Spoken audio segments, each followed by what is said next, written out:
Sinitaye ku majambo mvuga ahubwo nitaye ku ijambo Imana yavuze ko imisi myinshi bagucunaguje bakuvuma, imisi myinshi bagucunaguje bakuvuga, Imana ihanagura amarira iraje ivuga ijambo. Ivyo byose Yesu yarabirangije. Fata umushwaro wawe wihanagure amarira umaze imisurira wewe. Ivyo byose Yesu yarabirangije. Fata umushwaro wawe wihanagure amarira umaze imisurira wewe. Vugira amena. Amena. Vugira amena.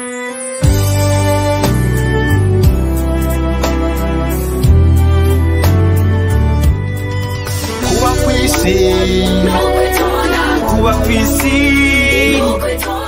mukurikirana ikiganiro yaga muririmbyi mushikirizwa n'insamirizi y'ivyiza vy'u Burundi, ikaba nibonesha kurikorera ku buhinga bwa none. Muririmbyi namwe migwi y'abaririmbyi kaze mutuyagire umuntu wovugwa neza ahari hose na bose. Tubaramutse bakunzi b'isamirizi Burundi bwiza RTBB isamirana kuri 92.6 nica kiganiro yaga muririmbyi, aho uyu munsi nari jenyene nabazaniye umuririmbyi twamubazaniye. Reka tumusabe ashobore kwidondora ababwira wariwe. Ego ndabaramukije bakunzi ba radio Burundi bwiza RTBB, nizere ko mumeze neza bivanye n'umwe wese ahaherereye.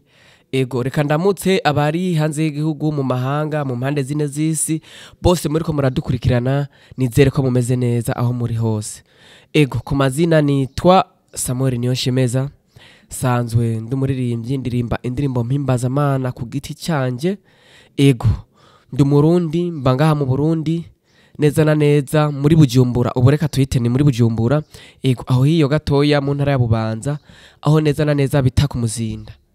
Ego niho mba. Mwamubonye Samuel n'umuririmbyi akiri muto, umuririmbyi arimba indirimbo nziza nkuko murimo murabibona ngaho inyuma yacu. Kuba arimo barabikurikirana murabona ko arimwo aririmba indirimbo nziza cyane. Ko batazibona ko arimo bumviriza radio, urashobora kuja kuri Facebook canke YouTube ukaraba kino kiganiro. Facebook ni Radio Television Burundi bwiza RTBB, YouTube nayo ni Radio Television Burundi bwiza RTBB. Urashobora kubona uyu muririmbyi ukabona kino kiganiro ukabona n'indirimbo aririmba. Bega Samuel uba watanguye kuririmba ryari? Tanguye kuririmba nkiri muto cyane nkifise nk'imyaka 8. Ego naririmba muri korali ya Sunday School. Ego naho natangura kuririmba ufise imyaka 8. Ego none woba wiyumviye gutangura gusohora indirimbo ziwawe ryari? Kugira ntangure gusohora indirimbo ziwanje nuko nari maze kugera ku ishuri. Ego ariko narakunda icyo bitwa groupe biblique. Narakunda groupe biblique. Ego ndumva ndabifitiye ishaka. Naho mpamvu naciye niyumvira kurimba indirimbo yiwanje kubera ndafise abantu no ngaha mu Burundi nkunda cyane.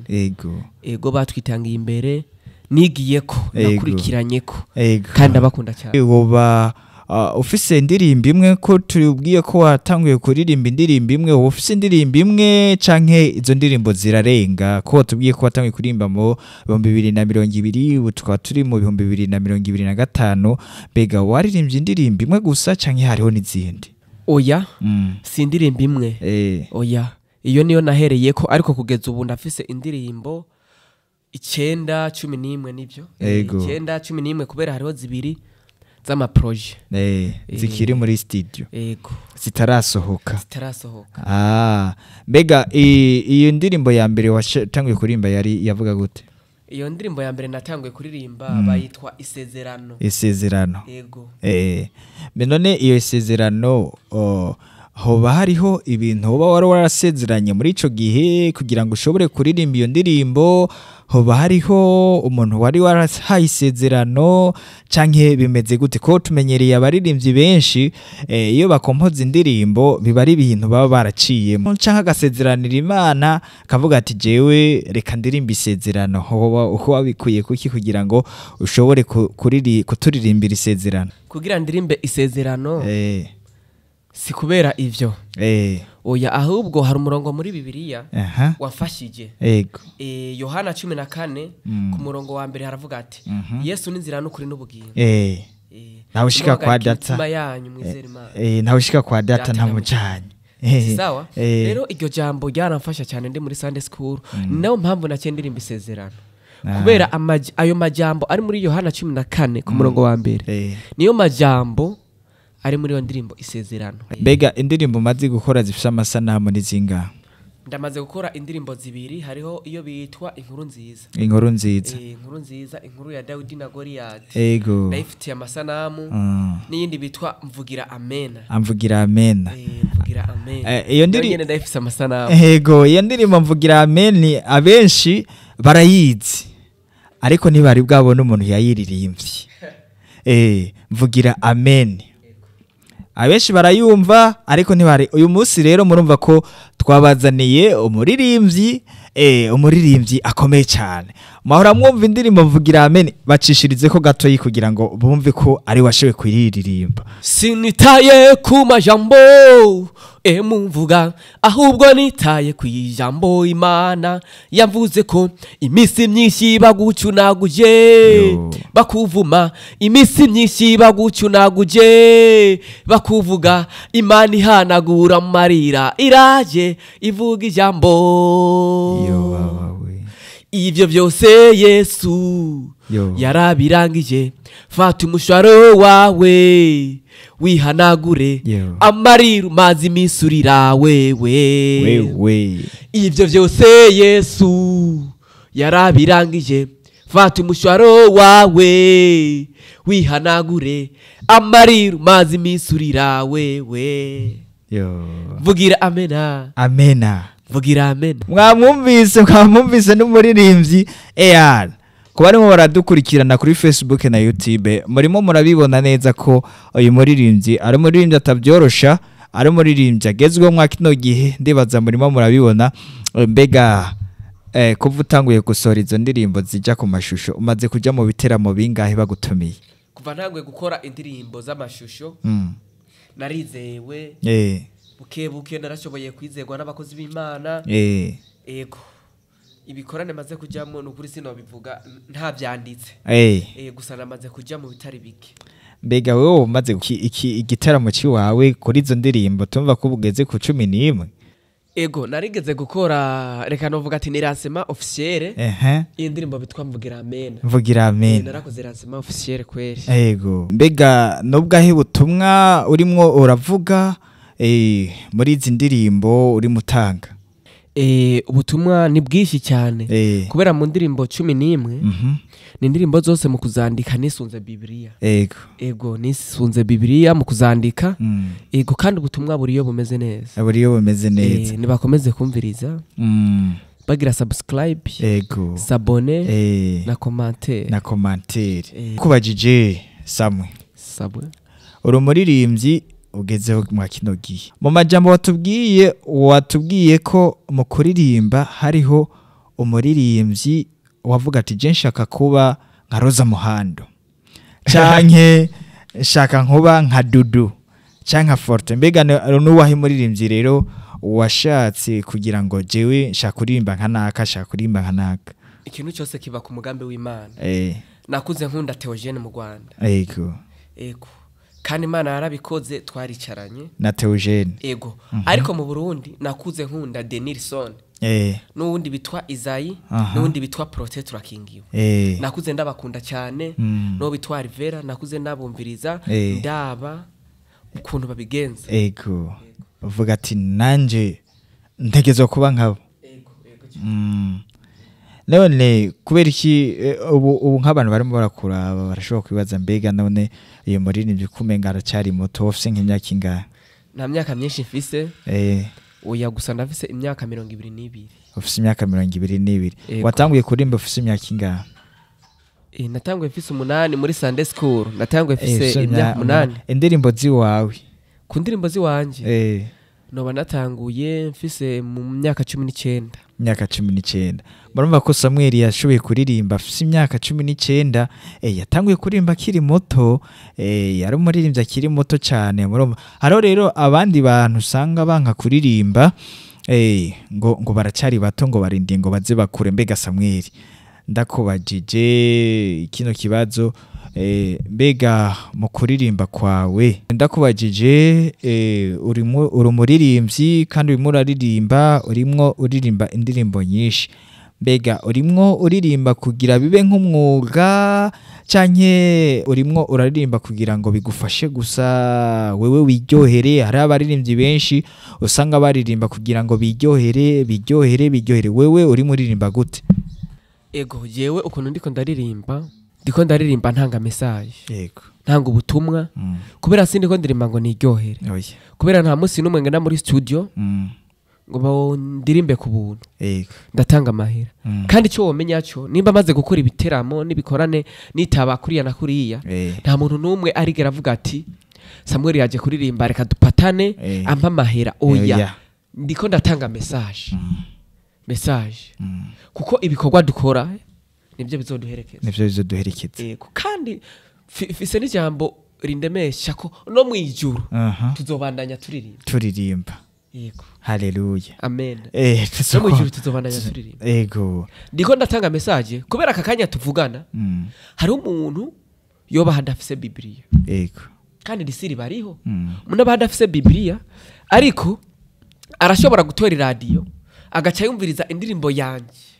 Nafise nk'indirimbo y'urukundo ivuga ati urukundo rugira neza oya ntabwo rugira ishyari. Oya.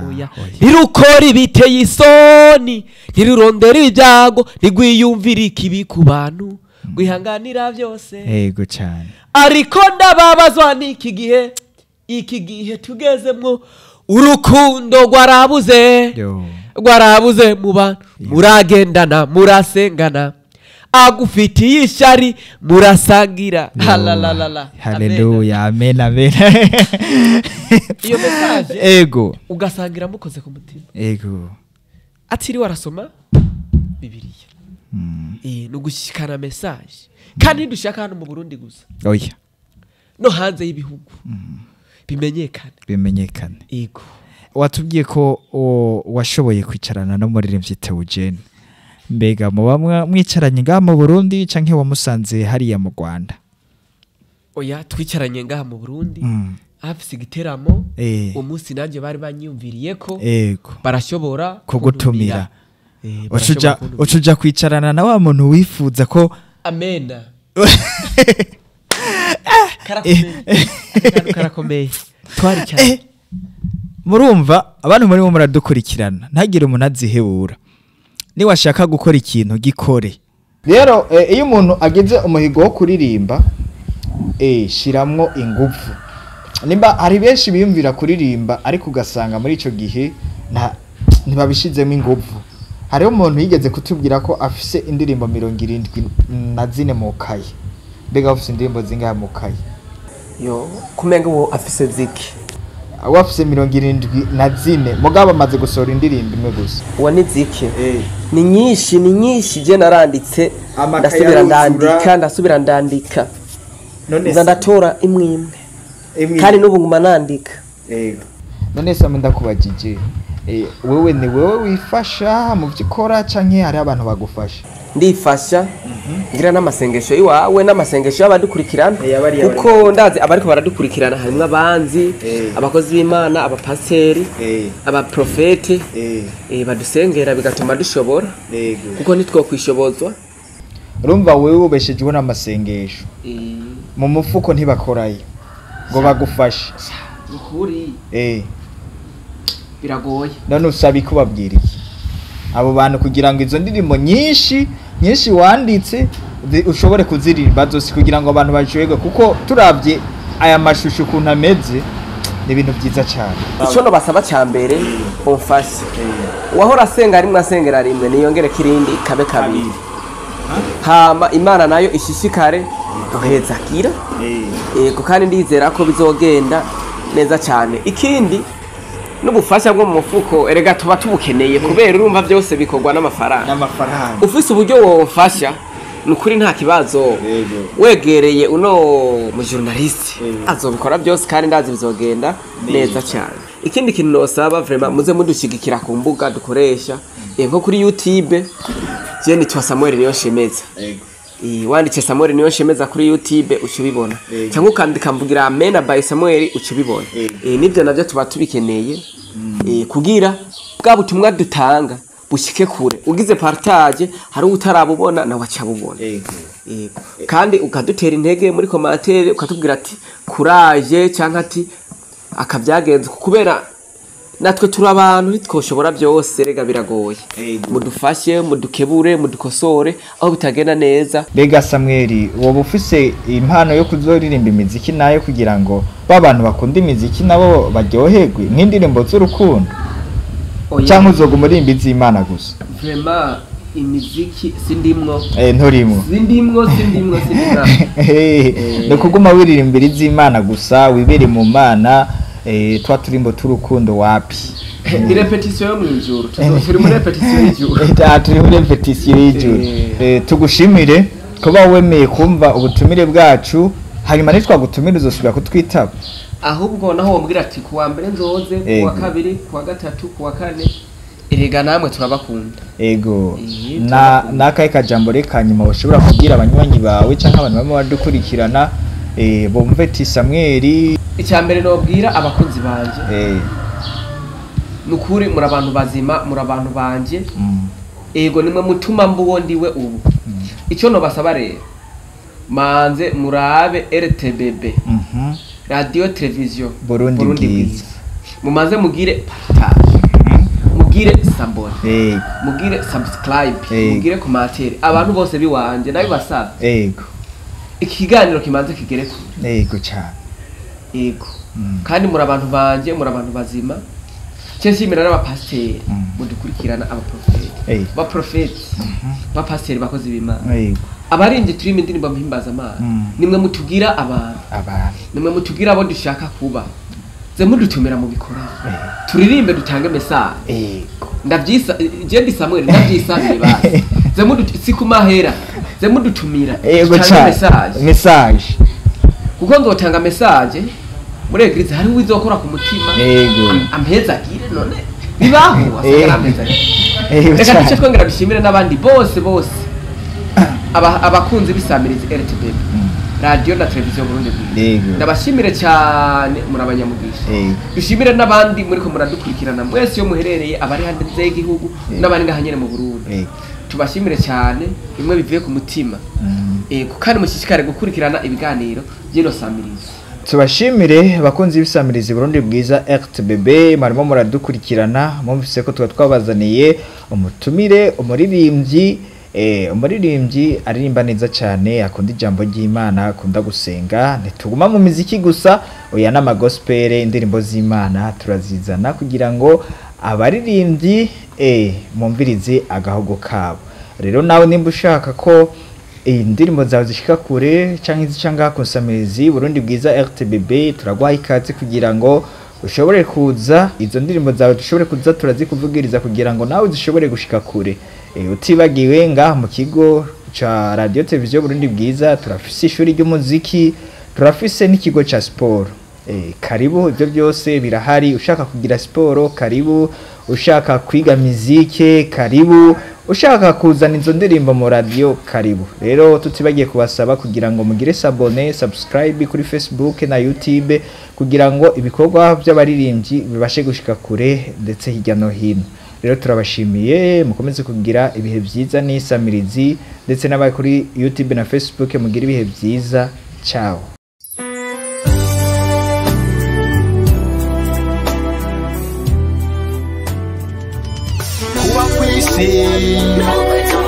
Kuba kwisi mwariko mukurikirana ikiganiro yaga muririmbyi mushikirizwa n'isamirizi y'ivyiza vy'Uburundi ikaba nimbonesha kurikorera ku buhinga bwa none. Nuko Imana ntibagira uwayo. Femi aragarutse. Radio Television RTBB ni Bwiza y'Uburundi bwiza.